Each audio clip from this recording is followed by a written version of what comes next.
এই গভীর রাতে আপনাদের কাছে বলি, আমাকে আপনাকে বাঁচা লাগবে, কেমন করে বাঁচবো?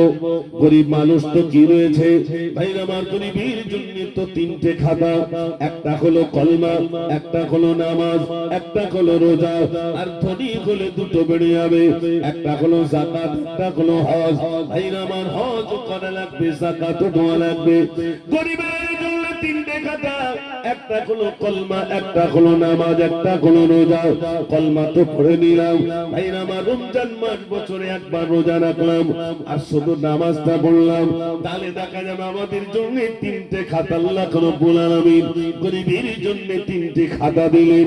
ও সোনার ভাইরা, গরিব মানুষ কুড়ি ঘরের ভিতরে নামাজ আদায় করে, কুড়ি ঘরের ভিতরে নামাজ আদায় করে, নামাজের সময় হয়ে গেছে, তিরপুলের ঘরের চালের ভিতরে নামাজ আদায় করে।